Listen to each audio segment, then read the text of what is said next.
eboto bande konangai na banza bino nyonso kuna panique ezala te oyo ezali kaka ba caprice ya ba technologie na biso mutu azali kaka mutu ba technologie pe ezaka technologie tokokutanaka toujours na bakokoso ya ndenge na ndenge kati na mokili oyo ce qui importe photo za toujours patient na oyo nyonso ekoki koyela biso surtout que na temps tosili koyeba ete émission oyo ebanaka toujours na 15h30 na biso États-Unis soit 21h30 ya bana ya poto ya Paris. Donc tozali vraiment à l'heure ezali malamu ke bandeko ebele bakomelinga est-ce que osala émission te et puis bakoti koti sikoyo voilà pe ekomi peta oyo biso to bandaka. Donc pona bandeko oyo bosili ko ya sikoyo borate na ba oyo bozaki na kati pe bosili ko yoka introduction na ngai na ko reprendre rapidement que lelo yo tozali ko lobela makambo etali mai. Quand il s'agit de mai na mokili ya Congo to yebi ete régie des eaux mutu ezali en charge ya kopesa biso eloko babengi kombo ya mai. Régie des eaux na yebite na date ya lelo yo soki ezali ko tourner na se ya ministère ya énergie ou bien na sima ya ministère ya mine.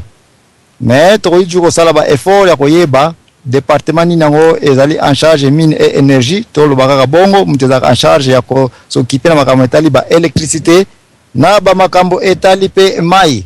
Donc toko toucher mpoke na kote wana. Mais introduction na ngai pona ba oyo babanaja kolanda ngai bokoyeba ete mai ezali clé na vie ya mutu. Awa masolo na biso rapidement esili ko banda bandeko bokoti na retard na pesa ja bambote bozo ba eboto na bino kuna ba ingeta ba matondo nyonso. Mai oyo bengami kombo ya H2O. La ba ibi chimie des éléments mutu ko samisaka hydrogène po esangana oxygène po epesa biso mai ngelo ba ete c'est naturel. E bengami pe aqua. Ba msusu pe na anglais na lokoto na ba lobi water. Balma balobi mineral vasa. Biso kuna na ba Kongo to baka maza, mai, nkelo, nkoko, nlangu. Oyo nyonso ezali biloko oyo ezali très capital pona yo mwana Kongo oyeba ete na ba partout au monde mai ezali eloko ya liboso oyo Nzambe asalaki na planète Terre ou sinon que to tia yango pe na mutu ete planète Terre très possible ezali yango kaka mutu epesa melaki eloko ebengami kombo ya nini ya mai. Nzambe azali zoba te akina kotia mutu na mabele atia banzete na mabele atia biloko nyonso oyo ezali na vie bongo mai ezali te. Elingi ko basoki tozana bamboka oyo bazali kotia mai na liboso ya porte ya mutu te. Ba responsable nyonso wana bazaba irresponsable pe bazali batu moko a juger d'office. Donc ceux qui ministère à mine et énergie na Congo bino batu bomesana ko benga ka bango ya bandi émission ba critiquer ba lobela bobenga na bino kuna bata aner bobenga na bino bata PPRD boko yebi sangai soki ko privé mutu mai eza na porte ndako na ete soki pe bozali ko masumu te soki pe bozali batu oyo bozali batu moko to linko mona bino na cité na biso te. Vous êtes vraiment des hommes ou naïbité to classé bien dans groupe nini. Parce que Nzambe avant arsa la conception ya mabele ayeba kete mai e kozala clé na vie ya ba être vivant tout ce qui est la vie à part mabanga. Même mabanga tokoya. Eza na besoin ya mai. Donc mai eza capital. Sans mai vie ezalité. Yo ministre mine et énergie kaku na kotso déjà carte o ete soki oza incapable ya kopesa mai na mwana ya Congo. Boma le 5 sentiers. So ki payo 5 sentiers mai ezalaki priorité te na tanyo so bo exister kuna réseau moko yo mwana Congo ozana carte électeur pour que ne ko voter pe perdre ezate ozong sabatu ona poste réseau moko ekoki kotikalaka kozala te parce que premier test ya pe perdre premier test ya 5 sentiers il fallait ezala mai ezala na porte ya mwana nyonso ya Congo.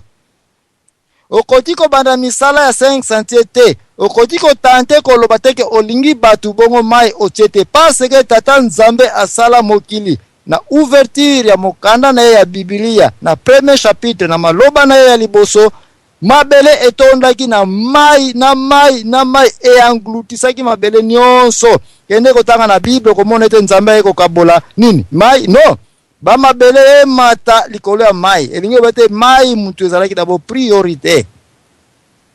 Mai ezali vie. Sans mai batu bakoma ba déshydraté.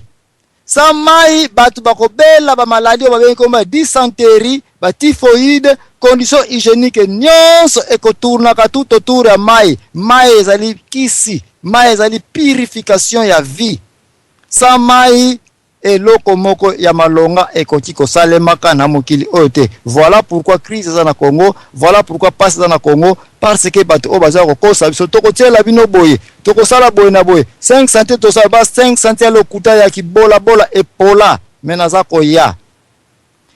Okoya komona ete batu balobaka ete ntoto kena ye noa ko kansi masaka nwanga elingi lobete mabele eza na munoko te mekomelaka mai parce que mbula soki ebeti mai yango ekendaka wapi mabele amelaka yango akonsomaka yango. Mai ezali condition ya liboso. Chaque fois partout au na monde soko moni pays o eza incapable ya kotia mai na porte ya ndako nyonso mboka wana il faut justifier. Mais ba mama bazali batata pe bazali batu bazali o bakokotelanga ndeko DSV kata e micro ya côté ya DSV parce que ça kopesa monke ba retour s'il vous plaît papa Mayamba na studio. Alors mai to uti ko lobelango awa ete ezali clé awa mabeleza na mai munoko me ekomelaka nini mai. Okoya komona kaka na place la Nzambe ka tozali kopesa explication ya mai nantina na yango poto yeba à quel niveau mboka na biso ya Congo e ko sakana na biso na kote tali mai et que sentier moko ekoki kozala tolérable te tokoki pe kozongisa bato bazalaki place wana te na tango bazangeli biso respect naza koya.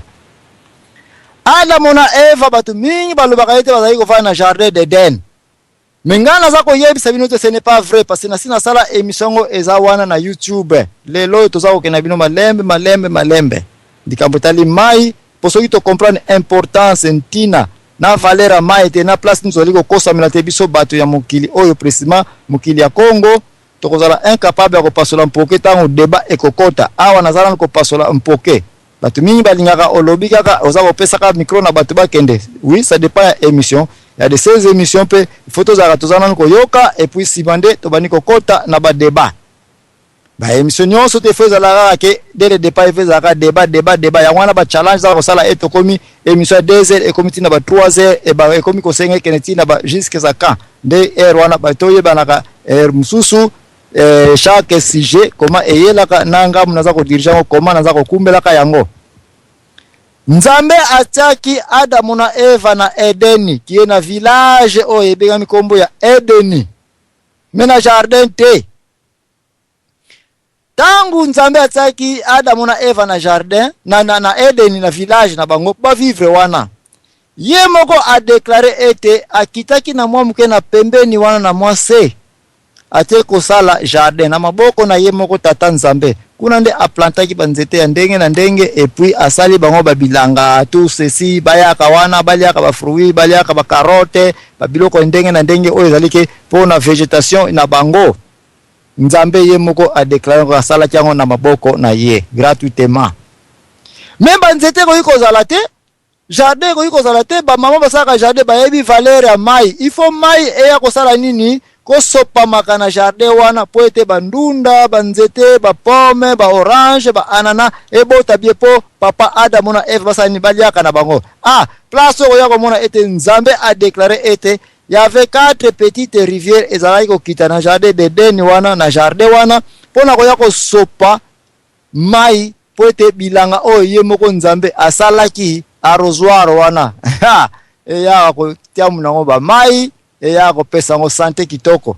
Est-ce que pona banzete yaka no po bango pe bana village ya Edeni bakitaka wana pe basala nini basokola kana bango bamelaka pe mai na source kwele spring brook place wana nkelo mai ebimaka na source awa deja eza kofunda ete nazaka kana kati ta émission nanga oyo ya mai to moni importance ya mai po bana Edeni bakitaka na se wana baya kosala nini komela mai baya kokitaka na se wana basani baya pe ko sokola bazwa soin hygiène bopeto bwanzoto na bango emona wana na Kikongo balobaka ojola on longo doko sokola esa pe santé fubaya pe ko sokola wana awa déjà na banza tubani ko comprendre ete oui Nzambe a justifié bien importance ya mai okoki kotia bana na mabelete olobi ki olingi bango bongo tieli bango biloko kolia te.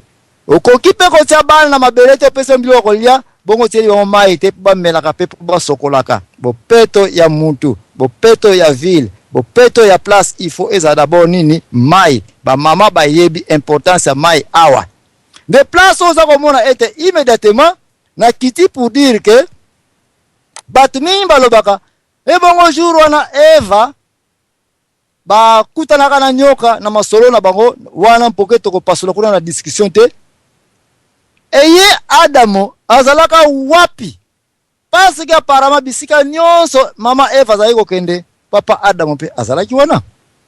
Bakende ko luka biloko kolia baza ensemble.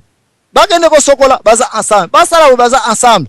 Mais awa c'est clair, soko ko sala ba analyse na malembe connecté na esprit, c'est connecté pe na bo mutu na ko comprendre makambu. Okoya ko comprendre ete mama Eva place bazwila ki e pa ya cobra le serpent. Azalaki yemoko, c'est clair que bazalaki toujours ensemble na Adamo, mais na moment oyo très spécial azalaki yemoko. Et pourquoi azalaki yemoko? C'est parce que azalaki mama Eva akitaki na jardin na mai wana na rivière wana na mwa lac wana nyonso ko eko zalela. Faut que ne ko sokola. Est-ce que ba sokolaka ensemble te? Moi je vous dis que biso nyonso za ko bala to yebi ke combien de fois to yobe ko za na bassin na biso mwasi na mobali bozana minoko sokola wana. Problème moko ezate, complication moko ezana wote. Mais il arrive des fois que ba mama pe balinga na bango ko sokola na rivière wana na mai wana na douche wana.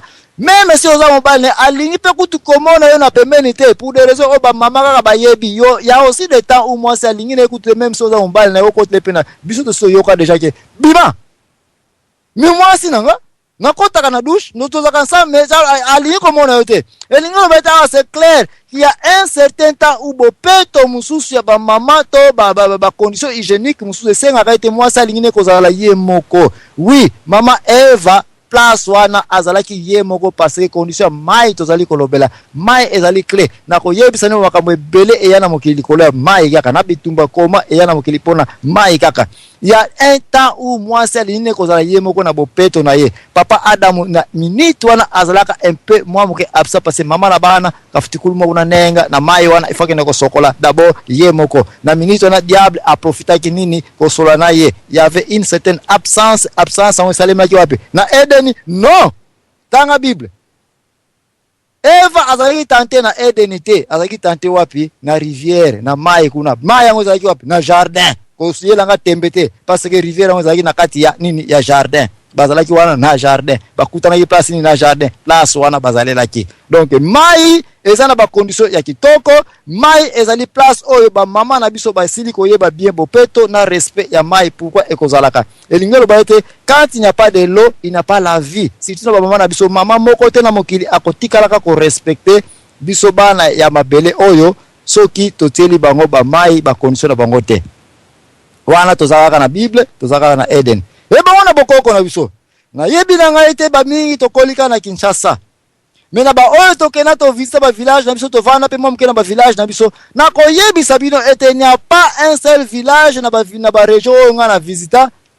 Bongo village ngo etongama batata wana ba collaborer na ba mama te ke ba mama biso to iko vivre na village moko te soki mai ezali place wana te soki penkelo ezali place wana te. Ah awa tokomisu ko sala match na bakoko na biso.